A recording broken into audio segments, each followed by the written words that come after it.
Let's begin by offering our respects to the founder Acharya of ISKCON, His Divine Grace, A.C. Bhaktivedanta Swami Srila Prabhupada. Hare Krishna, Krishna Hare Hare Ram, Ram Ram.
Srila Prabhupada ki Jai.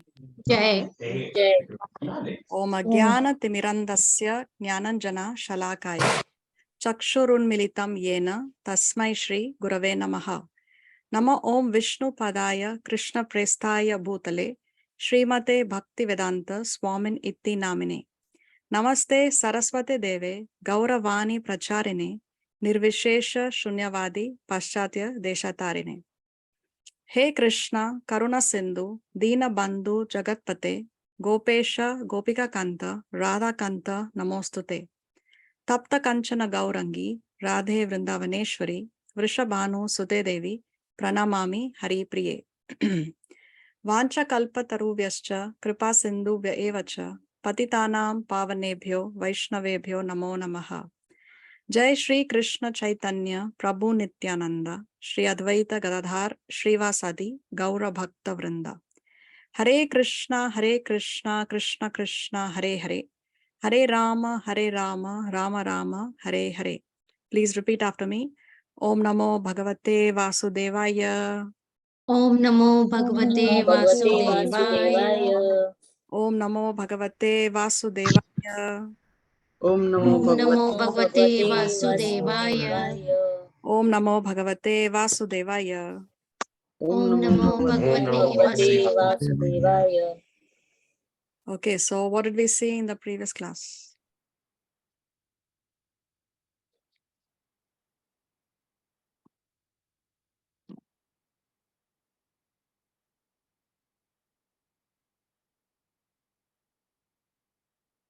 We started with chapter? 3. Chapter 3. What is the title of chapter 3? Karma Yoga. Karma Yoga. Karma Yoga. What does the chapter begin with? With Arjuna asking? Arjuna Vacha. Yeah, so what is the question Arjuna asks? He's confused because? He's confused. Krishna once is telling to do the war, but then he's telling not to do the war. Yeah, on one side he's telling to fight, on the other side he's talking about renunciation. On the other side he's talking about peace. So in Arjuna's mind, these are two different concepts. But actually, Krishna is not saying two different things. He's saying the same thing. Krishna actually has already answered this question of Arjuna in the previous chapter, in second chapter, when Krishna spoke about fighting, but without being attached to the results. So real renunciation is you do your duty, but don't be attached to the results. Results, you leave it to Krishna, but you do the best to your ability. Always this is a lesson that we have to learn in our own life, that whatever we do, we have to put in our best effort. We should not leave it to destiny, saying that Krishna will take care. So we don't put in our best effort. That is not the correct attitude. And neither should we think that we are the supreme controllers. So I will do my best and I will definitely get the result. So then we are not believing in the power of the Lord. So the Lord can decide to not give us something, even if we deserve it, if it is not good for our spiritual well-being, and vice versa. So this is the attitude that we must adopt. In the Mahabharata, there is when Abhimanyu was killed, Arjuna had taken a vow that he is going to kill Jayadratha because Jayadratha was responsible for Abhimanyu's death. He was one of those people responsible, and Arjuna had taken a vow that he will kill Jayadratha. Otherwise, he will commit suicide. Now Arjuna went all out, and the Kauravas, they kept Jayadratha right at the end of their army, so that Arjuna cannot reach Jayadratha, and they had kept so many people that Arjuna had to fight before he can reach Jayadratha. So the Kauravas' aim was that Arjuna should never reach Jayadratha before sunset, because at sunset the war ends. And like that, Arjuna will commit suicide. But Arjuna went all out to fight. He put in his best effort and he kept on fighting, kept on defeating warriors. And time was running out and he was not able to actually reach Jayadratha before sunset could appear. Sunset was soon approaching and Krishna saw that time is running out. And of course, Krishna protects his devotees. So Krishna created an eclipse-like situation. He created an eclipse-like situation. And so the Kauravas thought, Jayadratha thought that the sun has set. And he came in front and he was very happy and laughing. And he said that, look, now you were not able to kill me before sunset. So now you have to commit suicide. You have to kill yourself. And then Krishna removed that eclipse-like situation. Jayadratha was right in front of Arjuna and Arjuna killed him. So the moral of the story is, we put in our best effort, Krishna will give you the favorable results. Just as how Arjuna put in his best. Arjuna is not thinking that, well, Krishna is my chariot driver, how can I go wrong? Actually, Krishna told Arjuna before the war itself that you are going to win. But still Arjuna put in his best effort. He did not become lazy or he didn't slacken himself. So we should always put in our best effort and leave the result to the Lord. So that's what Krishna is saying, that when you do your work, do your duty, but don't be attached to the results. So fight the war, but without being attached to results. So that is real renunciation. That is real renunciation. Krishna also talks about how if one takes renunciation beforehand, prematurely, without the proper purification, if your heart and mind are still contaminated, if your heart and mind are still dirty, and you take premature renunciation, then it will you're a mithyachari. Krishna uses the word. He says pretender. Why? Because you pretend as though you're renounced, but actually you're not renounced, because your mind is still dwelling on the sense objects. So renunciation, one must take sannyas. One must take the sannyas order of life only when one is prepared for it, when one is purified. Unless one is not purified, if one takes premature sannyas, then he's a pretender and he also causes disturbance in the society. We see in so many cases where people take renunciation and then they go back to their old habits, wine, women, and then the name of spirituality is tarnished. And then people say that all spiritual people are bogus. So this is why Krishna warns against taking premature renunciation. So today onwards, we'll start from text 7. Who can read today? I can read. Okay, thank you. Thank you. Let's go to 7.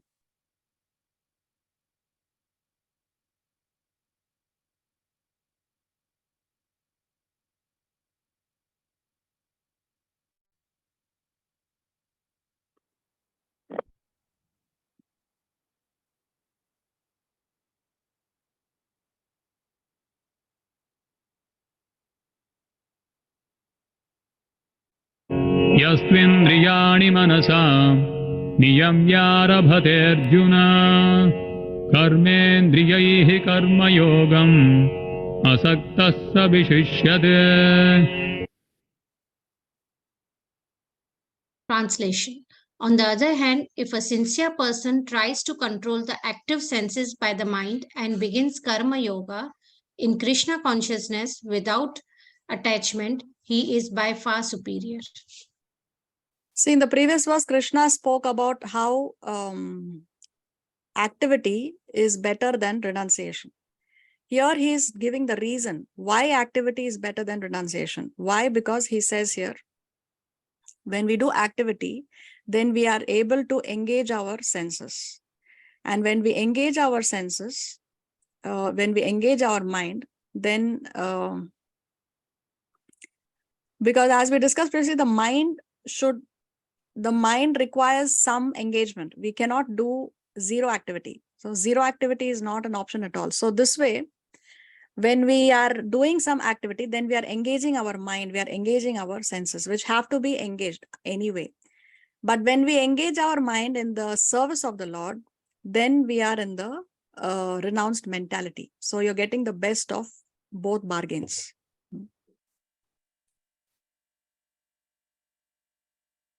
Niyatam kuru karma tvam karma jyayo hya karmanaha sharira yatra vichate na prasidhyeda karmanaha. Perform your prescribed duty, for doing so is better than not working. One cannot even maintain one's physical body without work. Here Krishna is giving one more reason as to why one should be engaged in activity. What is he saying here? That you have to engage in activity to maintain one's physical body. So to maintain ourselves, for the sake of self-maintenance also, we have to be engaged in activities. We have to be doing our work. We have to be doing our prescribed duties.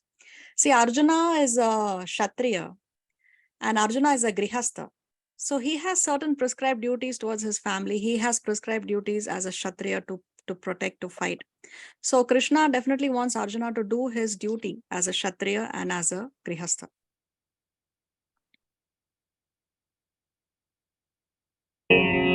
Yajñārthāt karmaṇānyatra lokoyam karma bandhanaha tadartham karma kaunteya mukta sangah samāchara.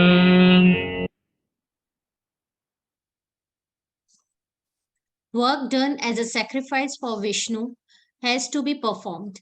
Otherwise, work causes bondage in this material world. Therefore, O son of Kunti, perform your prescribed duties for his satisfaction, and in that way you will always remain free from bondage. So the question may arise that, okay, if I do some activity, then there is going to be some reaction. And we discussed how as long as there is reaction, we have to remain in this material world. So every action has a reaction. Now Krishna is saying do activity. So that means we have to engage in action. But then if the reaction is going to come, how are we going to go back to the spiritual world? So the solution that Krishna gives is work. You have to work as a sacrifice for Vishnu. Whatever work we do, we have to Krishnaize. We have to spiritualize that activity. Then there will be no bondage, Krishna says. Because if Krishna is saying here, if you don't do your work as a sacrifice for Vishnu, then work will cause bondage in this material world. It means we will remain in this material world life after life after life. Why? Because if we do punya karmas, we go to heaven, but heaven is still in the material world. And when we exhaust our punya karmas, we have to come back. If we do bad karmas, then we go to the hellish planets. When our punishment period is finished, again, we have to come back. We are already there in the material world, but we again have to come back to Bhoga Bhumi. I'm sorry, Karma Bhumi, because heaven and hell, they are both Bhoga Bhumis, where we exhaust our good and bad karmas. But we can accumulate karma only on earth. So the solution Krishna is giving here is, if you want to be free from this material bondage, then you do the work as a sacrifice for Vishnu. Every single work that we do, we can spiritualize it. Can you think of any activity that cannot be spiritualized?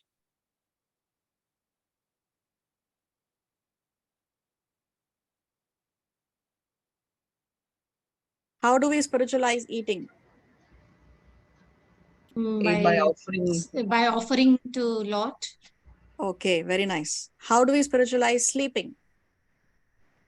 By praying in the night. So what should be our prayer at night?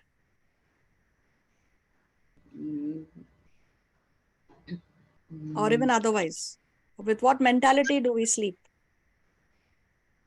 As today has passed good, even tomorrow it should pass good, and with the whole prayer means with offering God, means offering a prayers to God, so that as today has passed good, and with really with spirituality, tomorrow also it should pass with spirituality and all the good deeds. Okay, very nice. Any other perspectives? Being thankful, Being grateful thankful, every day for the grateful, very nice. More perspectives? When we sleep, why do we sleep? What should be the mentality of a devotee? Why am I sleeping? Are we rejoining Paramatma for recharge? We are recharging our body. We are recharging our physical strength, mental strength when we sleep. But with what mentality? For morning program, so that we can get up early. So that we can get up early and do what? Watch television? No, go to Mangal morning Aarti. program. Morning japa. program. Yeah, basically, a devotee sleeps with this mentality, or he sleeps because he is thinking that I have to give this body and mind rest so that I can use the body and mind in the service of the Lord. Not because I'm sleeping because I need to look good, I need to look fresh, I need to whatever it is, nothing on the bodily concept, nothing on the material concept. The mentality of a person, if the person is saying that I have to rest so that I can use this body in the service of the Lord. That's why a devotee wants to take care of his health so that the body can be used in the service of the Lord. So eating, sleeping, mating. How can we spiritualize mating?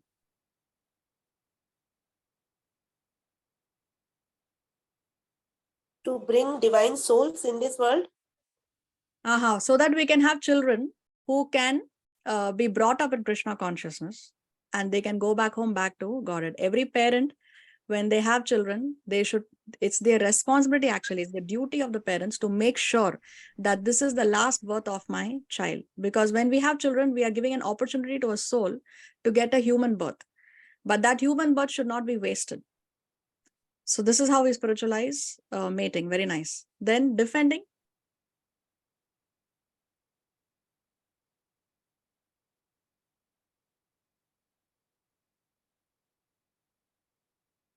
Eating, sleeping, mating, and defending. These are the 4 common activities between human beings and animals.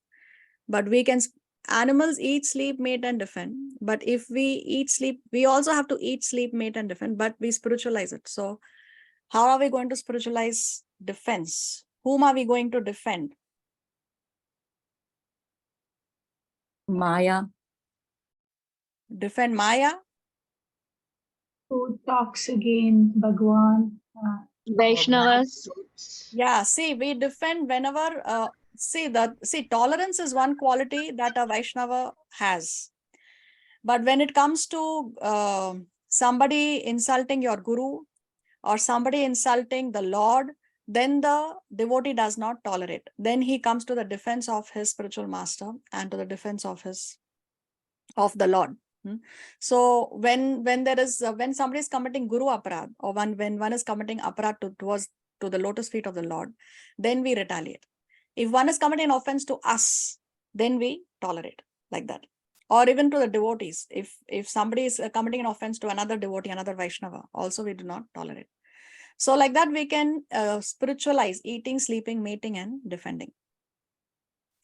Can we spiritualize meat eating? No.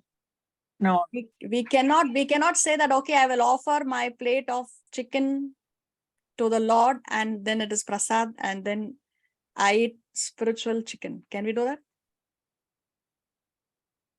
Not at all. Why? Why? What is your counter argument? Because we know it is Because we cannot kill animal or anybody, and this prasad is not acceptable by Krishna. But plants also have life. Plants we can offer. Why?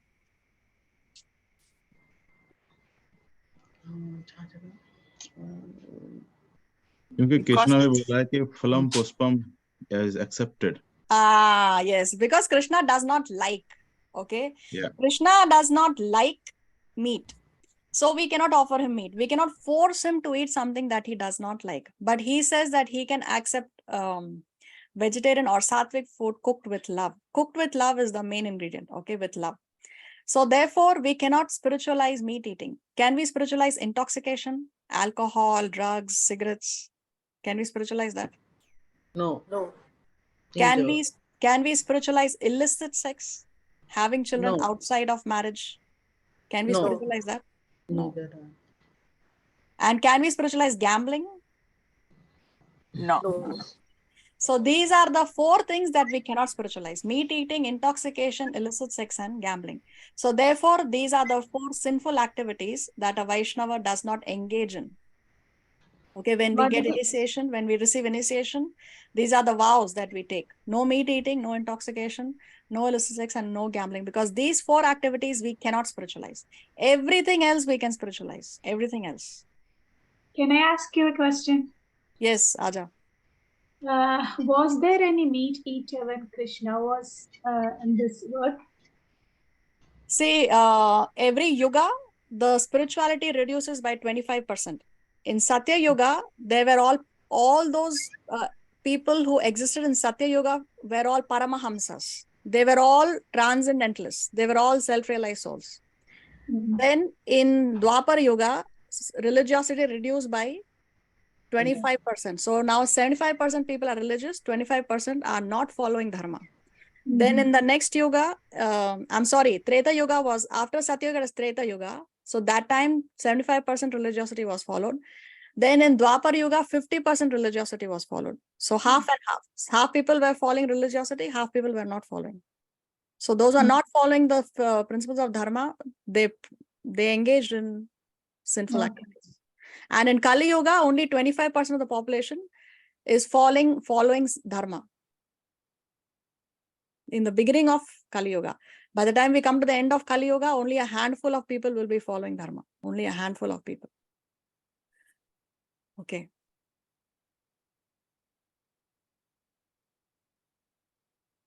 So what is Krishna saying? Work done as a sacrifice for Vishnu has to be performed. If you don't do that, it will cause bondage in this material world. Therefore, O son of Kunti, perform your prescribed duties for his satisfaction. So we have to perform our duties to satisfy the Lord. That should be our mentality. If the Lord is satisfied, then everything else is in place. We don't have to worry about anything else. And that way you will always remain free from bondage, Krishna says. So you can see here, she is engaging in deity worship. So her mind is engaged in the service of the Lord. Now he's a farmer. He's tilling the land, but his mind is thinking about the Lord. So his activity is a spiritual activity. Now here in the other example down, this person is working on the laptop, this person is working in the supermarket purchasing, and they are all engaged in these activities only because they want money. They are thinking about money. That is their consciousness. So this kind of consciousness will bind us to the material world. You know, sometimes people say that I don't do anything bad, I don't hurt anyone, I'm a vegetarian, so I'm good. No, you're not good. If your consciousness is not spiritualized, even though you may be a vegetarian, it doesn't mean that you are safe from the cycle of birth and death.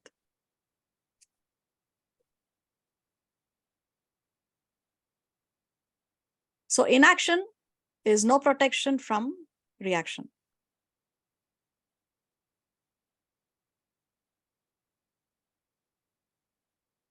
Okay, I'm just seeing the chat now.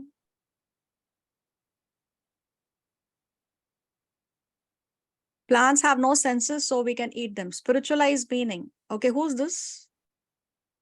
Who's ma'am? Can I have? Yeah. Who's that? Mampi. Ah, Mampi. Okay. So spiritualized meaning is, so we gave the example, we spiritualize eating by having prasad. We spiritualize sleeping with this consciousness that we want to use the body. So every activity we do it with the consciousness that somehow or the other we connect it to the Lord. That is the meaning of spiritualizing it. Connected to the Lord. Do it for the satisfaction of the Lord. Does that answer your question? Yes, Mataji. Thank you. Okay. So if anybody has a doubt, you just ask, because I don't check the chat in the middle of the class. Okay.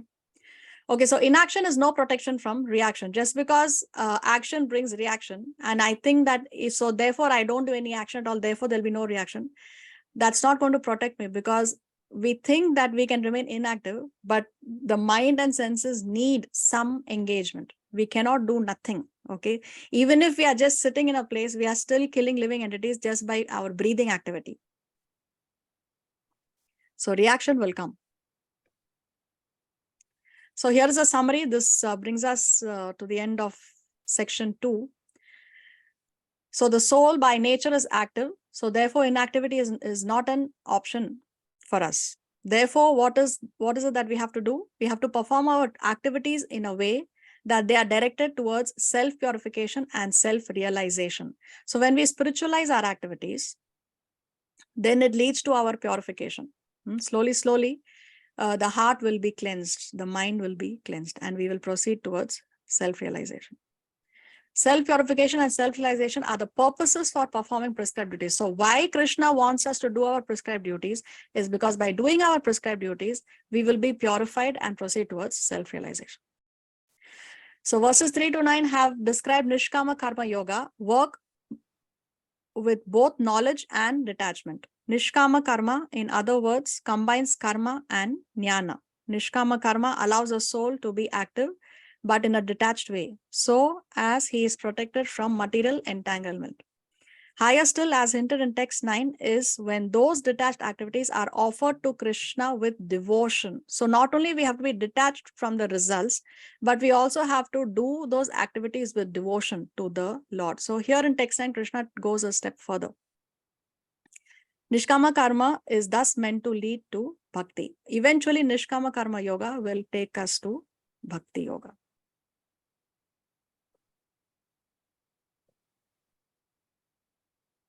Now we come to section 3, verses 10 to 16. So here, Krishna says, if you are not qualified for Karma Yoga, practice Karma Kanda. What is Karma Kanda? Does anybody remember?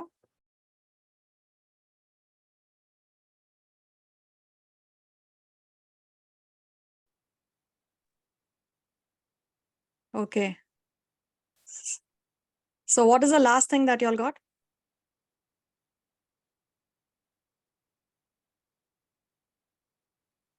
Can you all hear me? Yes, ma'am. Yes, we yes, can hear now we can hear you. Now we can hear. We missed the previous screen, what you were explaining. This one? Yeah.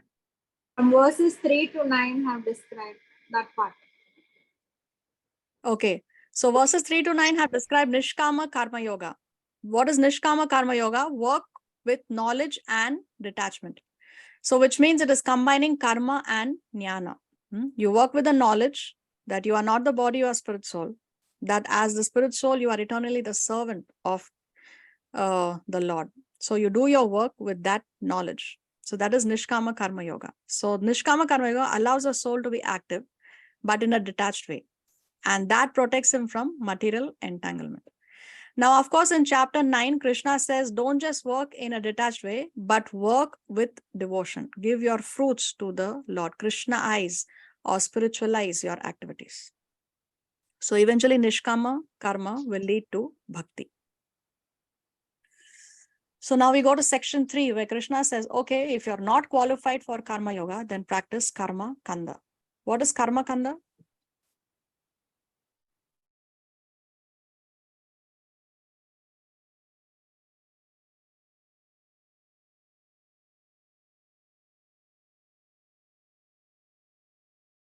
What is Karma Kanda?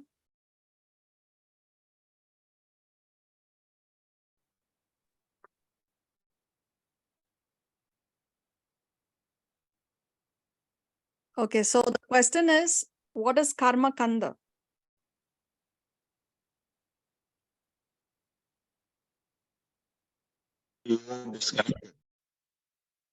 Material religiosity. So what is material religiosity?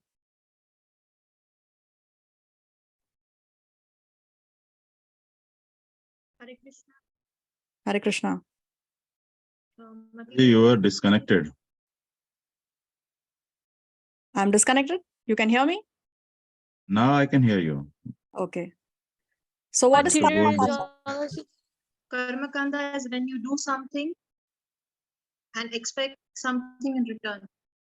Yes, material. So that is material religiosity. We expect something in return. We are not rendering service out of love for the Lord. So Krishna is saying, if you can't do karma yoga, at least you practice karma kanda. So let's see that section now.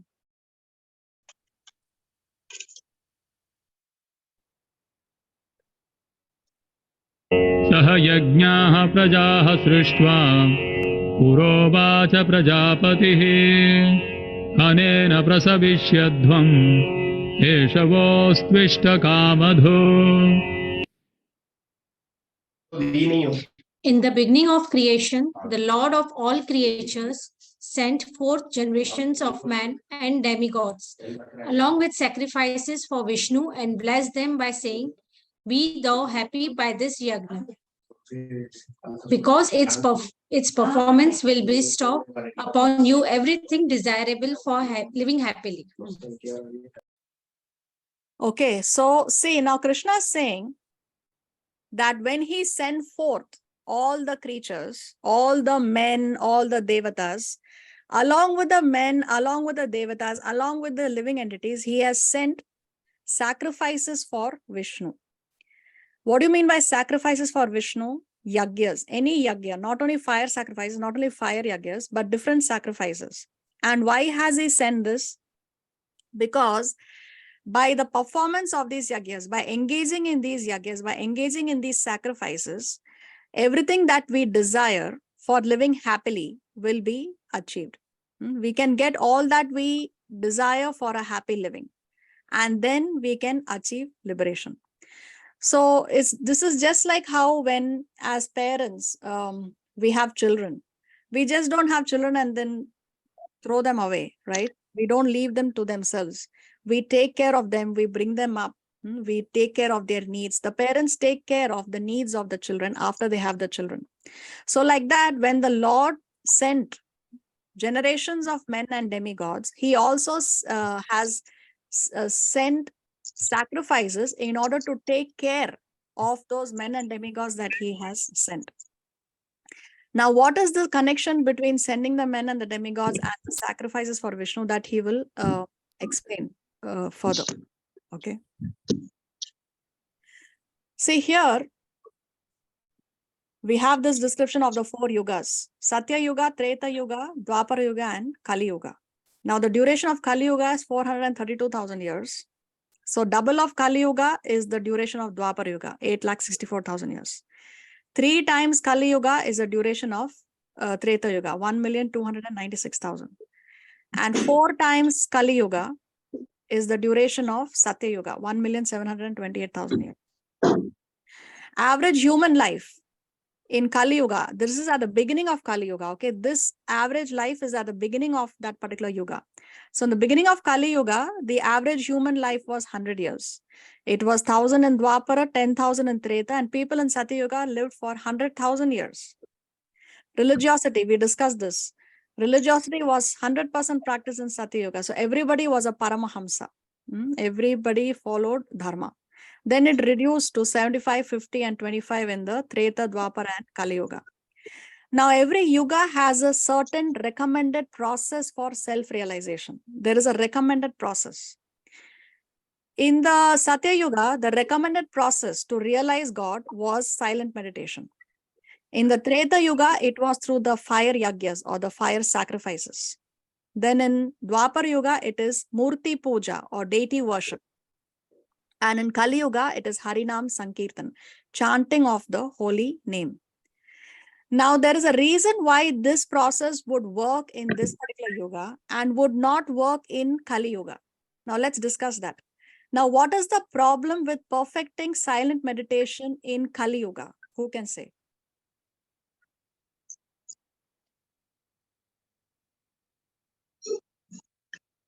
We get disturbed. We get disturbed. The mind is very, very disturbed in Kali Yuga. So for one to sit in silent meditation, one needs to have the mind under control. So when we sit down for silent meditation, there will be a million thoughts in our mind within 1 minute. Okay, more reasons.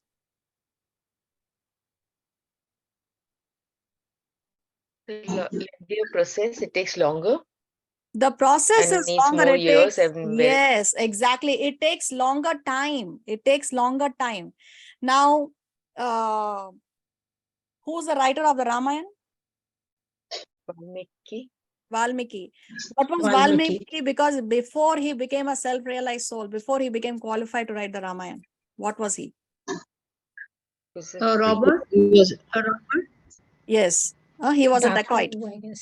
So, but then he engaged in this silent meditation and he perfected his life. How many years he engaged in that meditation to perfect himself, to attain self-realization? 60,000. 60,000 years. Do we live for 60,000 years in Kali Yuga? Do we have that kind of time? No. We don't No. have that kind of time to perfect ourselves in Kali Yuga. No, we don't have that kind of time. So therefore, this silent meditation was a perfect process in Satya Yuga, because there people lived that kind of, they lived for so many years. And also because everybody is a Paramahamsa. Therefore, everybody's mind is very much under control. And therefore, they were able to engage in silent meditation. Now, let's discuss fire yagyas, fire sacrifices. Now, what is the problem with fire yagyas in Kali Yuga? We don't have the Brahmins, the bona fide Brahmins. Yeah, we don't have such powerful Brahmanas like we had in the previous yugas. Okay. So what is the role of a Brahmana in a fire sacrifice? What's that? Mantra recitation is totally gone nowadays. It is contaminated. Nobody can pronounce the mantras the way they're supposed to be pronounced. Yes, the Brahmanas previously were very, very expert in pronunciation of Sanskrit, in pronunciation of the shlokas, right? But now that kind of perfection is not there anymore with the Brahmanas. Very nice. But why do we need Brahmanas for fire yagyas? That's the first question. The Brahmanas had the power when they did the fire yagyas, they sacrificed animals like cows. Yes. So when they would they would perform the sacrifice, they had the power to get the animal sacrifice. They would come back to life. Yes, very nice. So, this argument sometimes people come up with, but how come previously the cows and the horses, like they talk about Ashwamedha Yagya, where the horses were sacrificed in the Yagya, right? So Brahmanas ate meat. I saw one video where the one Brahmana was giving Shastric evidence that Brahmanas in the previous yugas ate meat. So that is correct. Brahmanas in the previous yuga ate meat because when they did the Yagya, they would sacrifice the cows, horses in the fire. Yes. So that they ate as prasad because that was offered in the yagya. So now that has become prasad. But the point that we are missing here is those Brahmanas, they would chant mantras and they would bring the animal back to life. So they were such powerful Brahmanas that by chanting mantras, they could bring the dead animal back to life. And the animal also is benefiting. How does that animal benefit? Because he is free from that life. He is free from that life, but he is coming back to life again now. So what is better now? Karma. What's that? He's liberated. How he's liberated? How he's liberated? How does the animal benefit? If the cow is sacrificed in the yagya, how does that living entity in the body of the cow benefit? He's coming back to life in the same cow's body. So how does he benefit? Previous karmas are gone or? How get the new fresh body? Yeah, he gets that's correct, Ranjit. He gets a brand new, fresh, youthful body. Okay, now say somebody is now 60, 70, 80 years old, and somebody says, okay, I give you a body of a 20-year-old youthful young man. Will we take the offer or will we not take the offer? Yes. Definitely, isn't it? Who does not like to have a young, youthful body? So the cow that is sacrificed gets a brand new, fresh, youthful body. That's one advantage. One more advantage, can you think of? Big advantage? The cow, by the milk they serve to God, So, because the cow has the new fresh body, so okay. they can produce more milk to serve God. Produce no more meat to serve God. No, that doesn't work. Who No, wants more milk. meat? Because If he says, Spiritual life, what's like that? the cow is sacrificed in the fire, right? So it's now it has a new body, right? So it's spiritual life. It's spiritualized. The cow gets the benefit of rendering devotional service to the Lord. Yes. Okay. Yes. So the cow is getting a huge credit in his spiritual bank balance. So it's a win-win situation for both.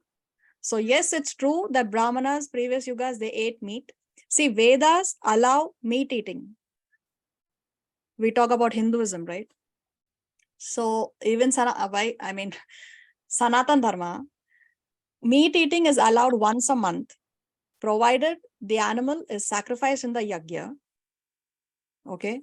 But that 1 month, once a month meat eating is allowed only up till the previous yuga. In Kali Yuga, any kind of animal slaughter is completely prohibited. Because in Kali Yuga, we don't have those kind of brahmanas who can chant mantras and bring the animal back to life. So therefore, in Kali Yuga, any kind of meeting is completely prohibited. But Vedas do allow meat eating once a month, provided that animal was sacrificed in the yajna. And of course, the brahmana would bring the animal back to life. But now it's not possible. So therefore, in Kali Yuga, meat eating is completely prohibited. Okay, now coming back to our original topic, why we cannot perfect our life with fire yajnas in Kali Yuga? More reasons. A yajna is a very, very opulent procedure. It requires a lot of wealth, a lot of opulence, because previously very, very expensive items would be offered in the yajnas. Now in Kali Yuga, we don't have that kind of opulence. Okay, previous yugas, people had a lot of opulence. I think we saw once how when Yudhishthir wanted to do the yajna, the Ratsya yajna, Arjuna went to collect wealth for the yajna. So a yajna is a very, very expensive process, and it requires a lot of opulence. And Arjuna went and got plates, because previously the kings would feed the brahmanas in gold plates. And then the brahmanas didn't want the plates, because for them, for a brahmana to have that much of gold is a burden. So they would just throw away the plates, and it was all piled up. And then Krishna told Arjuna, you can go and get those gold plates because you are collecting wealth for the yajnas. So there was so much opulence that the brahmanas would just throw away the golden plates. Would anybody do that now with even 1 gram of gold? So see, in Kali Yuga, we don't have that kind of opulence, isn't it? So therefore, we cannot perfect our life with fire yajnas in Kali Yuga. Now let's come to deity worship. Why we cannot perfect deity worship in Kali Yuga? What's the problem?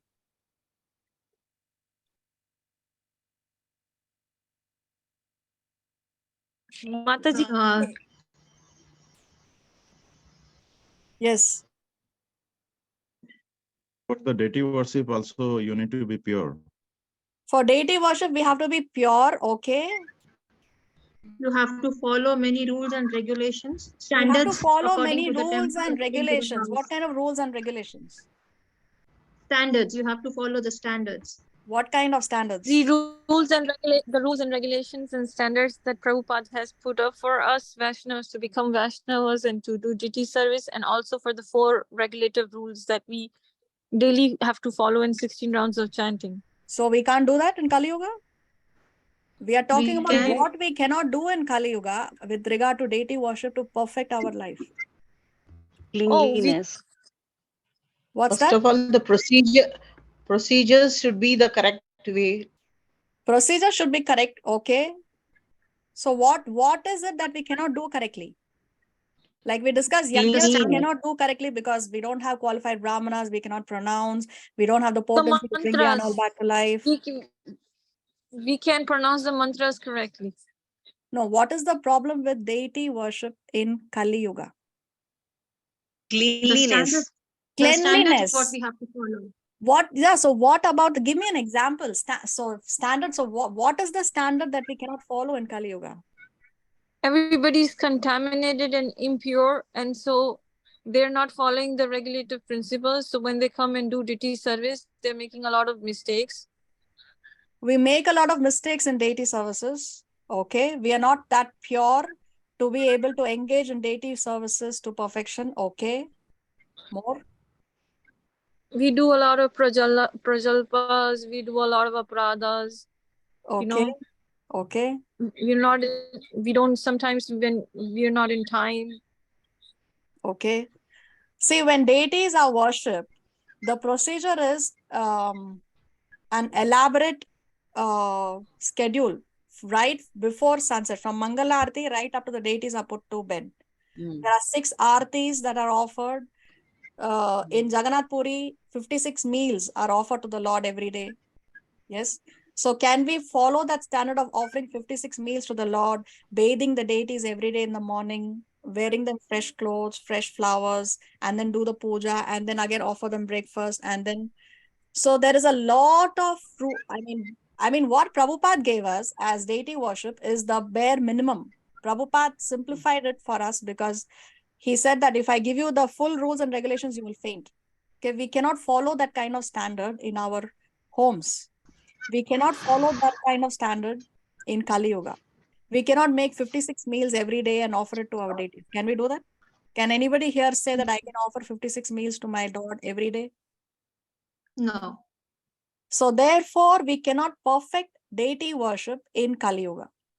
Okay, we cannot follow that kind of the rules and regulations and all that it takes. So of course, now even in Kali Yuga, there is some deity worship, there are some yagyas, there is some silent meditation that people follow.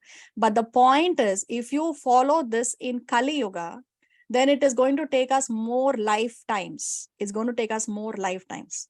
But if we want to go back home, back to Godhead at the end of this lifetime itself, then the recommended process for Kali Yuga is chanting of the holy name. Now, who can chant the holy name? Anybody who has a tongue and ear can chant. Anybody does not have a tongue or does not have an ear? Can still chant. They're allowed to chant with their mind. Yes, yes. But then again, if you now chanting with the mind is when you cannot do with the tongue, when you cannot vibrate the sound with your tongue. Okay, that is an exceptional case. But Prabhupada always taught us to chant at least as loud as we can hear. We need to hear what we chant. The sound vibration should enter our ears. That's why we chant loud. Because when we hear what we chant, then we are automatically paying attention to what we are chanting. Automatically, we are chanting with focus. We are chanting with concentration. Okay, we are not getting distracted. Now, let's see Shastric references to the same. This is not something that we are just saying. We have evidence. See here from the Srimad Bhagavatam 12th canto. Whatever result was obtained in Satya Yuga by meditating on Vishnu, in Treta Yuga by performing sacrifices, and in Dwapara Yuga by serving the Lord's lotus feet, can be obtained in Kali Yuga simply by chanting the Hare Krishna Mahamantra. So see, Hari Kirtan. Hari is a name of Krishna. What does that name Hari mean?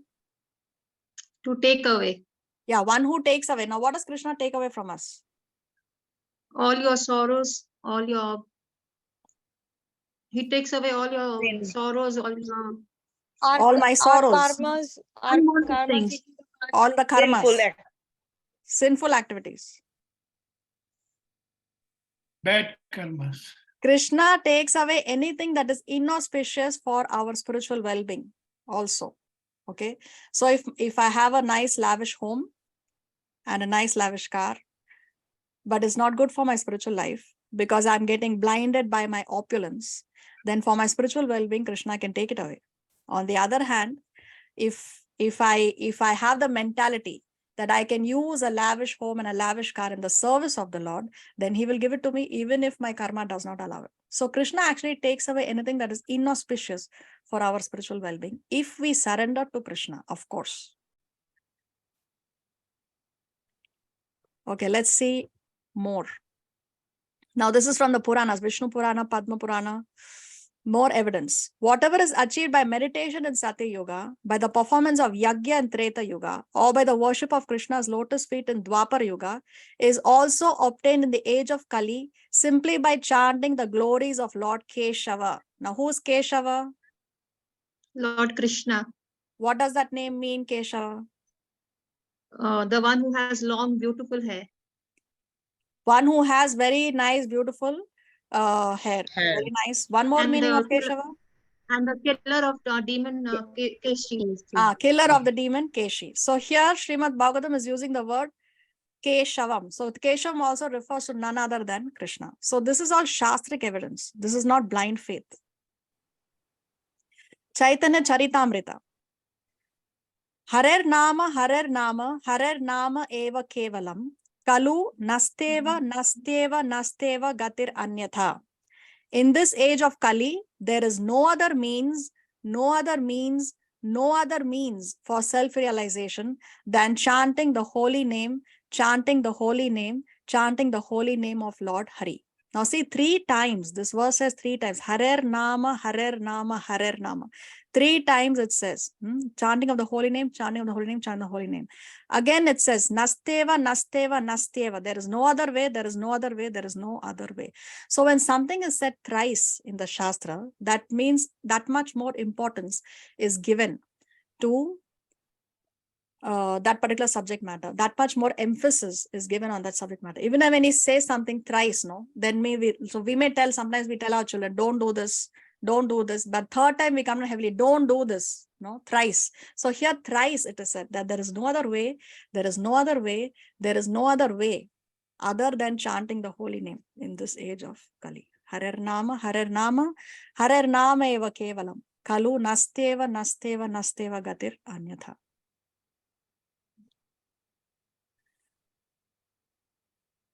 Okay, let's go to the next verse. Devan bhavayatanena te deva bhavayantu vaha parasparam bhavayantaha shreyah paramavapsyatha.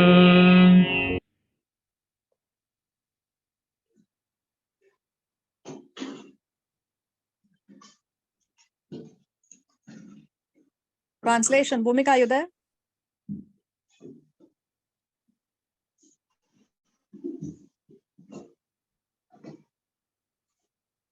Okay, looks like we have lost her. So I'll read the translation. The demigods, being pleased by sacrifices, will also please you, and thus by cooperation between men and demigods, prosperity will reign for all. So what is the connection between sacrifices, the living entities, and the devatas? Krishna is saying that the demigods will be pleased by sacrifices. When we do the yagyas, when we do sacrifices, the demigods will be pleased with us.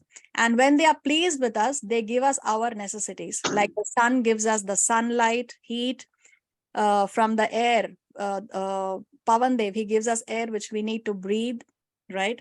Then we have Varun Dev who gives us water. So like that, our needs and necessities are given to us by the devatas. When we do the yagyas, we please them. So this is the system of cosmic cooperation that Krishna is talking about. Cosmic cooperation. We do the yagyas, the demigods are pleased, then they give us what we need. Just like how we pay taxes to the government, and then the government builds roads, builds bridges, has a law and order system in place for us, right? So we pay our taxes, and then the government gives us what we need. Like that, we do the yagyas, and then the demigods give us what we need.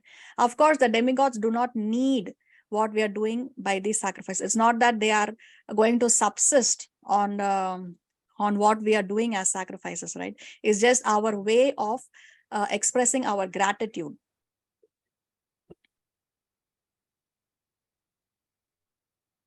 Ishtan bhogan hi vo deva dasyante yajna bhavitaha tairdattana pradayebhyo yo bhunte stena eva saha.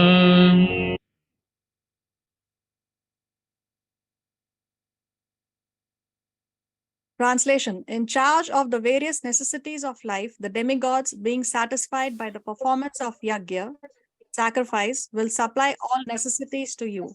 But he who enjoys such gifts without offering them to the demigods is certainly a thief. So now what if we do not do these yajnas? Then Krishna says, if you are enjoying these gifts, if you're enjoying air, water, fire, sun, moon, all these things, if you're enjoying these gifts without offering them to the demigods, if you're not doing the yajnas, then who are you? Krishna is saying you're a thief because you have not done the yajnas. So therefore, this is our duty to engage in sacrifices. Now, there are 5 categories of people whom we are all indebted to. One is we are indebted to the Devatas. What do the Devatas give us? They supply us necessities like heat, air, light, and water. Then we are indebted to great sages like Vyasadeva, Narada. What do we get from great sages? We get from them Vedic knowledge. Because, for example, Vyasadeva has put all this Vedic literature into writing. If it was not for Vyasadeva who had put them into writing, how would we have received this knowledge? Why did Vyasadeva put it into writing? Because of short memory. Because we have In short Kali memory in Kali Yuga. In previous ages, it was not written because they didn't Because have everybody would remember. Yeah, because there was no need for it. People had such sharp memories that once if the spiritual master gives the knowledge to the disciple would remember it for the rest of his life. But we don't, in Kali Yuga, our memories are so short that we don't even remember. If somebody was to ask us, what did you eat for lunch yesterday? We will take some time to think and we may or may not remember it. So Kali Yuga memories are very short. So therefore, for our benefit, Vyasadeva fortunately put everything into writing so that we can be benefited. So like that, we owe the sages Vedic knowledge. Then we are indebted to our forefathers. Why are we indebted to the forefathers? Because from them we have got this body, we have got this birth because of our parents, of our grandparents, of our forefathers. Paternal property, intelligence, society, friendship, love. We have got all this from our forefathers. Then we are indebted to the general public, other human beings, for politics and sociology. Can we say that we don't need other human beings and I can survive even if there are other human beings are not present? No, we depend on other human beings because somebody else builds our homes, somebody else is growing our food, somebody else is making our clothes, right? Somebody else is transporting them for me. Somebody is building the roads, somebody is building the bridges. So therefore we owe to other human beings as well.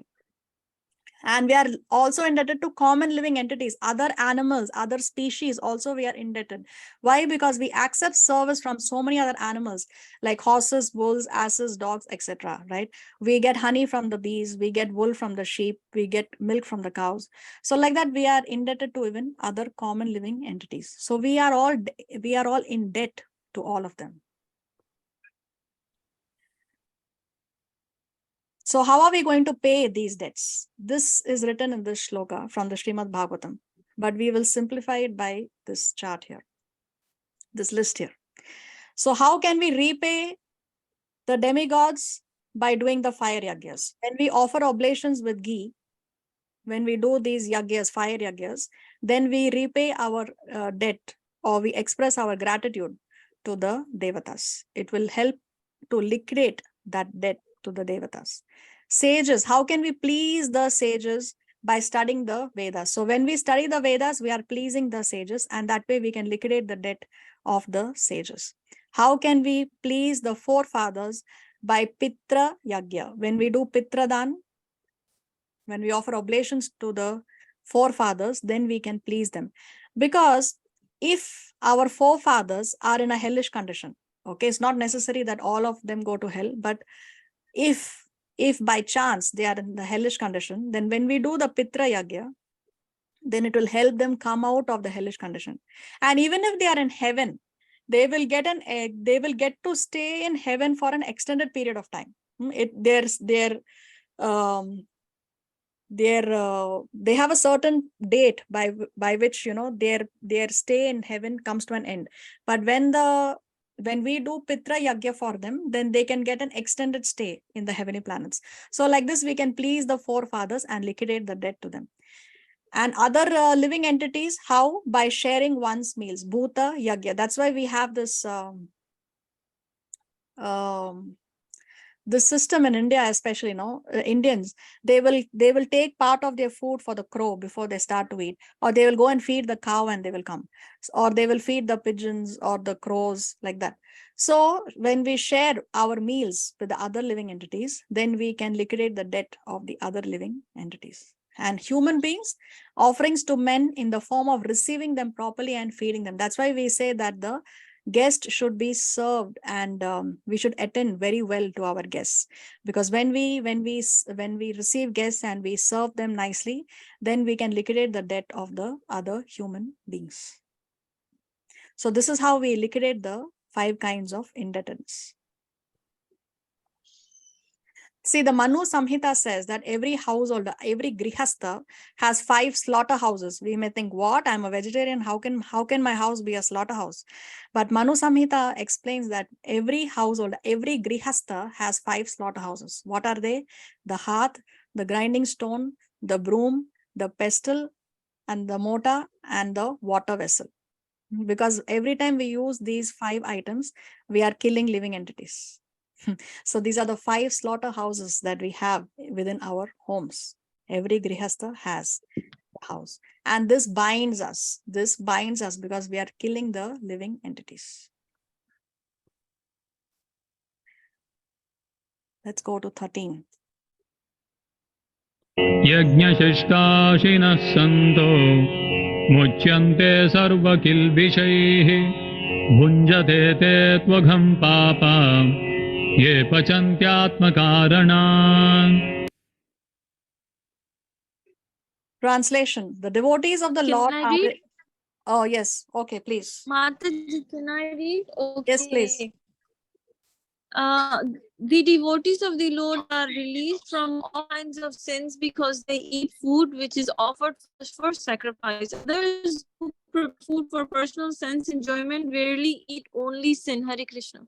See here, directly coming from Krishna, those who prepare food for personal sense enjoyment verily eat only sin. Doesn't matter if that food is vegan or vegetarian or non-vegetarian.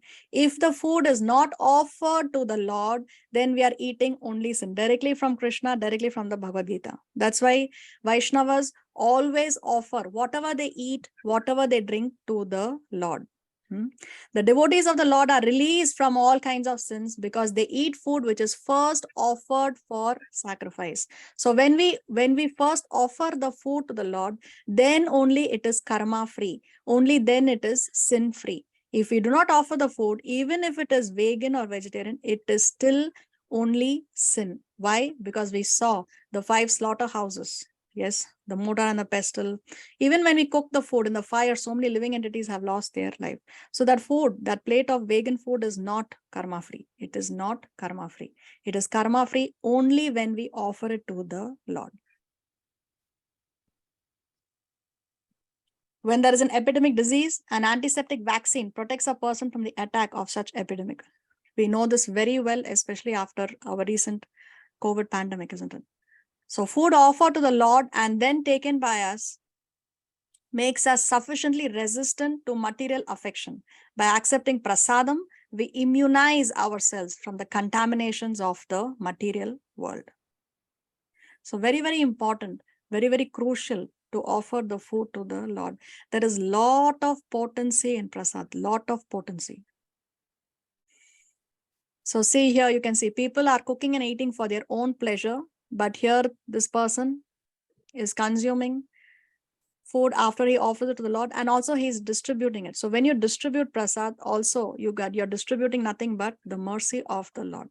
So distribution of prasad is a very, very noble seva. because you're giving the mercy of the Lord to the others. And the others are getting benefited, even whether knowingly or unknowingly, but they are getting benefited. See, food is something that attracts all living entities. Whether you're a human being or a bird or an animal, food is something that attracts every living entity. If you want to have a good program, if you have good prasad, you have a successful program. You may have a terrible program, but if your prasad is good, then your program is a success. Because see, if you just throw some crumbs, immediately the birds will come, will flock and gather at that place, isn't it? When you throw a bone, all the dogs will come. So food is something that attracts all the living entities. So food is, distributing prasad is a very, very noble seva.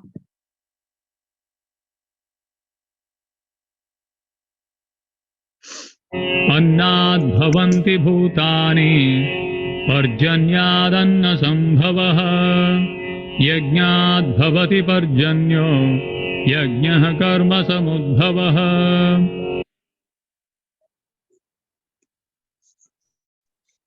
All living bodies subside on food grains, which are produced from rains. Rains are produced by performance of yagna, sacrifice, and yagna is born of prescribed duties. Hare Krishna. Krishna continues to explain here how we are dependent on the devatas. Okay, so what is Krishna saying here? That we all depend on food grains. Now, where do these food grains come from? Food grains are coming from because of the rains. When it rains in the right quantity at the right time, we can have a good crop. So food grains come from the rains. Now, how are these rains coming? Rains are coming by the performance of yagya, sacrifice. When we do fire yagyas, Lord Indra is pleased and Indra sends down rain. He is the Lord of rain. And where is this yagya coming from? How do we know that we have to do this yagya? It's born of prescribed duties. It is a duty of living entities to engage in sacrifices. So see this connection. Living entities subsist on food grains. Food grains come from rain. Rain are coming because we are doing the sacrifices, and sacrifices, where are we coming to know about these sacrifices? Because of our prescribed duties. So see here. Devotees are pictured engaging in Sankirtan Yagya. Above the clouds are the demigods, and above the Lord, above them is the Lord who is pleased by the singing of his holy names. The demigods are left to right, Chandra, Indra, Vivaswan, and Chandra, Indra, Vivaswan, and Vayu. And at the right is Lakshmi, the goddess of fortune. So they're all providing with the necessities of life to these living entities. Now they are engaged in the chanting of the holy name. So chanting of the holy name is also a sacrifice. It is a recommended sacrifice for Kali Yuga, as we previously discussed.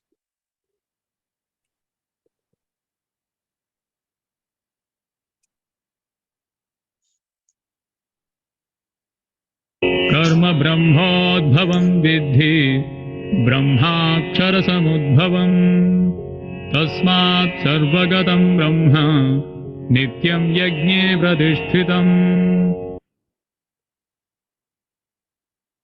Regulated activities are prescribed in the Vedas, and the Vedas are directly manifested from the Supreme Personality of Godhead. Consequently, the all-pervading transcendence is internally situated in acts of sacrifice. So see, in the previous verse, Krishna said, all the living entities subsist on food grains. Grains are coming from the rains. Rains are coming because of the yagyas, and yagyas are a part of our prescribed duties. Now, how do we know what are our prescribed duties? They are prescribed in the Vedas, Krishna is saying. Regulated activities are prescribed in the Vedas. And where are the Vedas coming from? Vedas are directly manifested from the Supreme Personality of Godhead. So see this cycle here. This is called as a cycle of sacrifice. All living entities subsist on grains. Grains are produced by rains. Rains depend on the performance of yagya. Yagya is born of prescribed duties. These prescribed duties are there within the Vedas. Vedas are coming from the Supreme Lord. So this is a cycle of sacrifice that Krishna explains in verses 14 and 15 of this chapter. See, there are three kinds of karma. We just use the word karma, but now we'll see the three kinds of karma. We have karma, vikarma, and akarma. Karma means action. Now, what kind of action? Pious action as per scriptural injunctions, that which is prescribed in the Shastra, that is karma. Now, vikarma are engaging in are those actions which are not prescribed in the Shastra. So they are sinful activities, forbidden activities against the Shastra. That is vikarma. Then there is akarma, inaction. Now, inaction doesn't mean that we do nothing at all. Inaction means that activity which will not give us any reaction. Now, of course, akarma has one more meaning. That meaning is non-performance of prescribed duties. When we don't do our prescribed duties, then that is also called akarma. But mostly in the Bhagavad Gita, this term akarma is used in this context. Devotional activities which do not bring any reaction. That is akarma. So karma, vikarma, and akarma. Now, question: when Krishna talks about doing your prescribed duty, or when Krishna talks about karma kanda, when Krishna talks about karma kanda, what is he talking about? Is he talking about karma, vikarma, or akarma?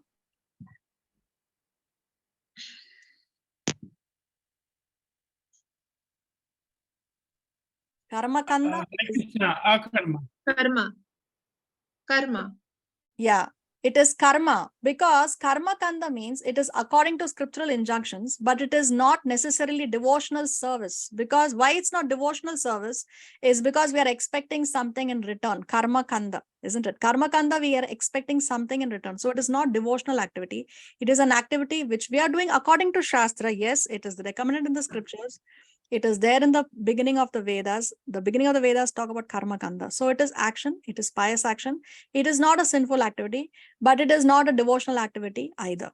Okay. So karma kanda comes under karma.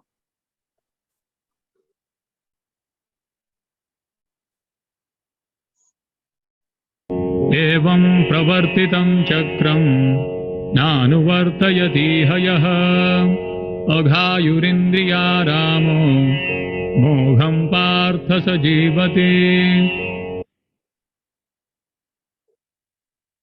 My dear Arjun, one who does not follow in human life the cycle of sacrifice, thus established by the Vedas, suddenly leads a life full of sin, living only for a satisfaction of the senses. Such a person lives in vain. Hare Krishna.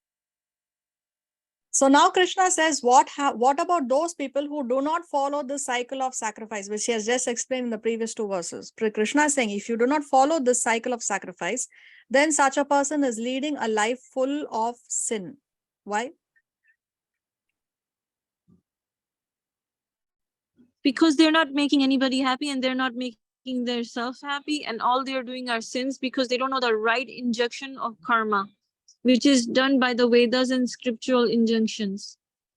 Yes, because we have to satisfy by service our elders, our gurus, the society. That's what our body and our senses are made for.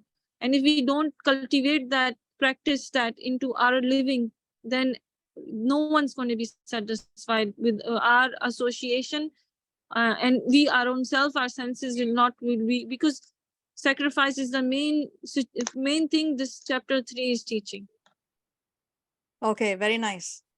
So the main thing here, Krishna is saying that if you do not follow the cycle of sacrifice, you are leading a life full of sin, because then we are only living for our own sense gratification. We are not trying to satisfy the Lord. We are not trying to satisfy the Devatas. We are not trying to satisfy our superiors. So therefore, it is a life, Krishna says, living in vain. You have wasted your human life in sense gratificatory activities. Now, in our Shastra, there are many samskaras, but there are 16 major samskaras, which are recommended for us in the Shastra. So the first one here, we have Garbhadhana Samskara. What is this Garbhadhana Samskara? Is the samskara that is done before the parents conceive a child, before they conceive a child. So this Garbhadhana Samskara helps to put the parents in the right consciousness before they can unite, so that they can attract a pious soul in the womb. If you attract a pious soul in the womb, then you can make sure that you have a nice child, a good child who will give pleasure to the parents. Now, all children do not give pleasure to the parents. Is that true or is that false? Very true. It's true, isn't it? Until There are some unless children who give a lot of pain to the parents. There are some children who bring in with them a lot of expenses. So there are some, so we want to attract, ideally, a very, very pious soul in the womb. So for that, we should have the right consciousness. The parents should have the right consciousness before they can unite. But if a child is conceived, for example, on a Saturday night over a glass of whiskey in a discotheque, what kind of a soul is going to be attracted to the womb? So there are some regulations, there are certain times, certain days which are recommended for union and certain days which are not recommended for union. So therefore you see the days and you put the parents in the right consciousness through the Garbhadhana samskaras to make sure you attract a good soul in the womb. Then we have in the 3rd month of pregnancy, and then we have, so like that, we are not going to go into all these details now, but we have all these samskaras that are there before the child is conceived, and the last here is Antim Samskara, the last rites after the person has passed away. So all these things are purificatory processes. There are 40 samskaras, but these are the 16 major samskaras. Okay, student life and child life. Annaprasanam is another very important samskara. First time feeding solid food. When the child eats solid food for the first time, we make sure it is Mahaprasad, the first grain. The first months, the child is only on the mother's milk or liquids, juices. But when the child eats the first grain, you make sure it is Mahaprasad, because that one grain of Mahaprasad, the first grain that goes in the child's body, if it is done through this ceremony, then that will protect the child for the rest of his life. So therefore, this is also very, very important. Unfortunately, people don't do these things anymore. Okay. Now the question is, everybody has to do this, or there can be some exceptions? That we will see in the next class if Krishna so permits. Until then, we will take questions if there are any. Hare Krishna. Hare Krishna. Okay. Any questions? Hare Krishna. Antaji? Yes.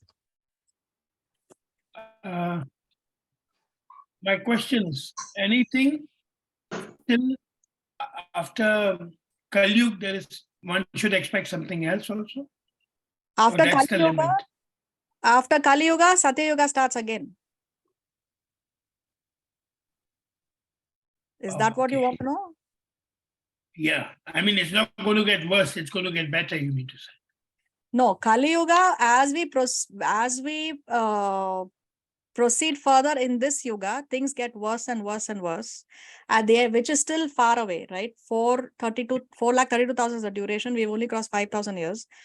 At the end of Kali Yuga, the situation will be such that there's going to be fire all around. There is going to be no water. Only a handful of devotees on the entire planet will be practicing Krishna consciousness. And all the rulers, those in the government, are actually robbers and thieves and rogues are going to be in charge of the government. And the average human life would be reduced to 20 years. If one lives for 20 years, at the end of Kali Yuga, is considered to be a very, very long duration of life. Okay. And the bodies are going to shrink. People will be like dwarfs.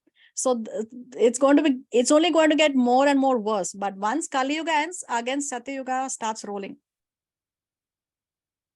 And that's said in the Bhagavad Gita. It is in the Bhagavad Gita. Yeah, that's there in the Bhagavatam. That's there in the Bhagavatam. It is Srimad in the Bhagavatam. Bhagavad. Yeah. See, the thing is, this whole, all the 4 yugas put together is the duration of one Divya Yuga. It is called one Divya Yuga. And 1,000 Divya Yugas make one day in the life of Brahma. And the same duration of years make one night in the life of Brahma. And Brahma lives for 100 such years. So Brahma lives for 311 trillion and 40 billion years. Now, when Brahma's lifetime ends, then there is complete destruction. There is a partial destruction at the end of every Brahma's day. There is partial destruction. And at the end of Brahma's lifetime, there is complete destruction.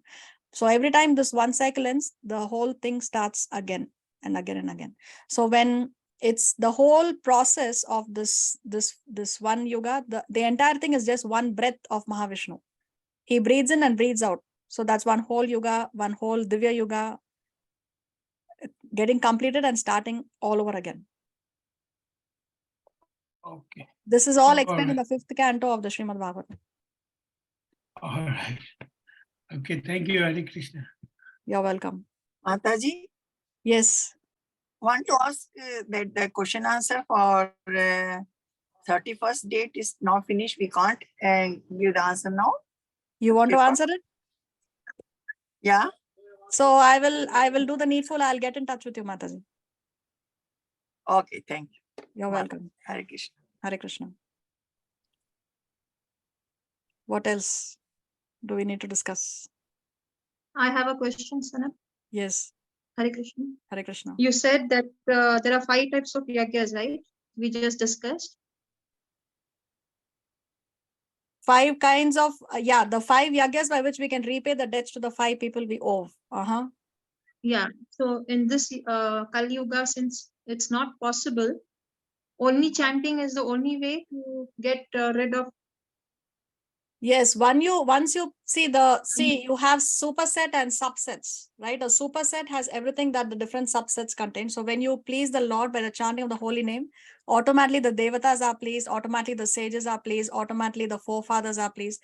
Because when you engage in devotional service, even they are benefiting, right? Sages are pleased if you are advancing spiritually. Your forefathers are going to be benefited by your spiritual advancement. We discussed previously, how Prahlad, by his devotional activity, he was able to liberate 14 generations before him and after him. So of course the forefathers are going to get benefited. So when you chant the holy name, you please the Lord and automatically you please everyone else. So you don't have to separately engage in any activity. So only chanting is sufficient. Oh yes, most definitely. Then why didn't Krishna give us that in the beginning, and instead of saying that do different types of sacrifices? Krishna did give it to us, but in the form of Chaitanya Mahaprabhu. Chaitanya Mahaprabhu gave us this. See, the Hare Krishna mantra has always been existing in our scriptures, in the Vedas, in the Puranas. It is always there. But in the previous yugas, it was only given to people who are qualified for it. Not everybody would receive the mantra. See, even today, there are some paths where when you receive initiation, the disciple is giving a mantra by the guru, and the disciple is not allowed to reveal it to others, right? So in the same way, this Hare Krishna mantra was not revealed to everyone previously.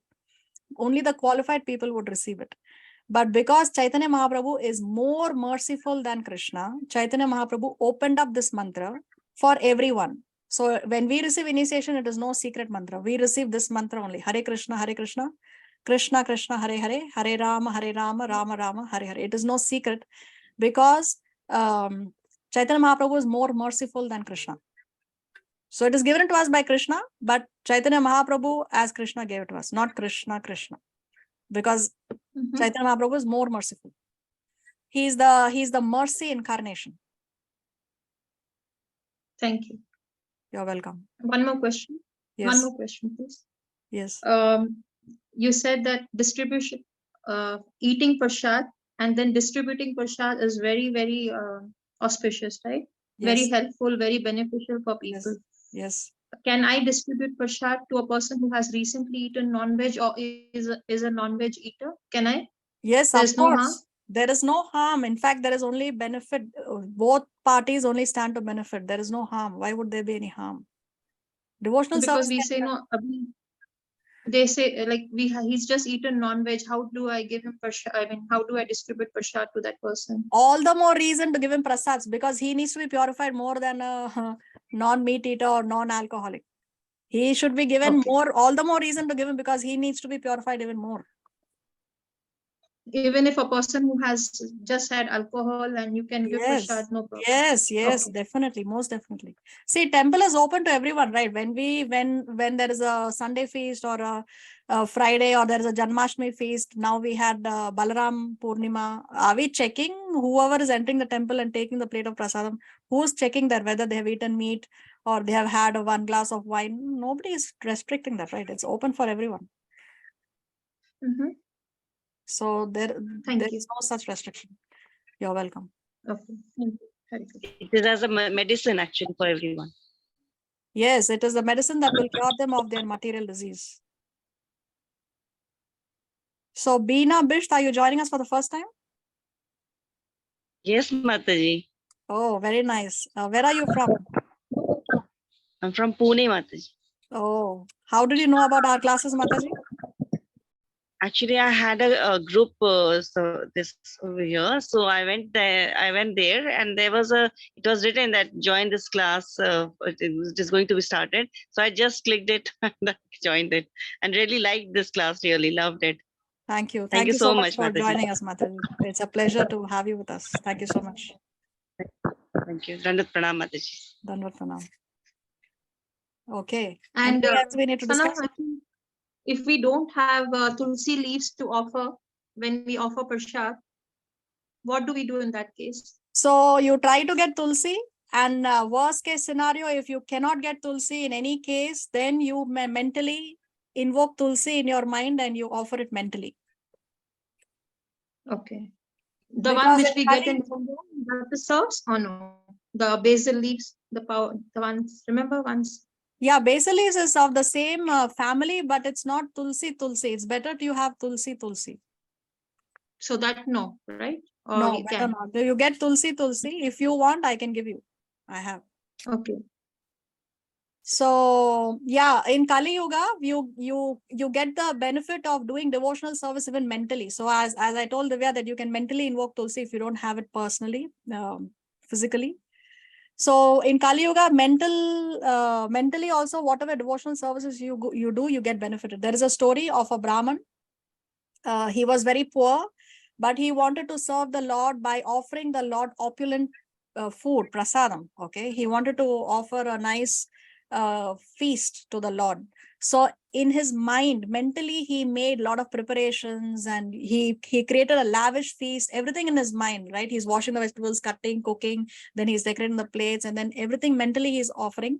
And then he wanted to touch, because we don't offer very, very hot food to the Lord. Just as how we do not eat steaming hot food, in the same way, when we offer the Lord, it should be of a temperature which is eatable. So he put his finger in one of the preparations to see how hot it was. And it is all mentally, he's not really made it. So mentally he's touching the temperature, feeling the temperature of the food, but in reality, his finger got burnt. His finger was really burnt. Okay. So mentally also what he was doing, he was, the Lord was actually reciprocating. So in Kali Yuga, when we do devotional service, even mentally, we get the benefit. And what offense we do mentally, we don't take the offense. In our mind, if we are thinking, we are being offensive to someone, but only on the mental platform. We have not spoken or said or acted in any way to offend a person, but it's only on the mental platform. We don't get the karmic reaction. Kali Yuga is so, the rules are so much more relaxed in Kali Yuga, but this was not the case in the previous Yugas. In previous Yugas, mentally also you commit an offense, you get the reaction, and you cannot get the benefit of doing a devotional service on the mental platform. But Kali Yuga, it is allowed. So we have to make the best of the fact that we have this human body in Kali Yuga, especially because this is the very cycle in which Chaitanya Mahaprabhu appeared. He was here on this planet just 500 years ago. He's not someone from a very distant past. Srila Prabhupada walked this planet just a few years ago. He's not a sage from a distant past. So we are actually in the golden period of Kali Yuga. This is called as the first 10,000 years. The 10,000 years now is called as a golden period of Kali Yuga, where the chanting of the holy name is going to spread in every town and village. So we have a human body in the golden period of Kali Yuga, in the very cycle when Chaitanya Mahaprabhu appeared, in the very cycle when Krishna appeared. Krishna appears only once in the day of Brahma. We discussed, no? One day of Brahma is 1,000 Divya Yugas. One Divya Yuga is all the 4 Yugas put together. So once in the day of Brahma, only Krishna appears. And we are in the same cycle when Krishna has appeared on this planet. So we are in the best position. So we have to maximize and take advantage of our position. And don't let go of this golden opportunity. Okay, so on that note, I think we'll bring an end to today's session. Thank you all very much for joining. I hope to see you next week. Till then, have a nice week in Krishna consciousness. Hare Vancha Kalpataruhascha Kripa Sindhu Vyevacha Patitanam Pavanebhyo Vaishnavebhyo Namo Namaha. Srila Prabhupada ki jai, Srimad Bhagavad Gita ki jai. Jai. Thank you, Mataji. Thank you. Hare Krishna. Thank you so Hare much. Krishna. Thank you, Hare Krishna. Hare Krishna. Hare Krishna. Thank you.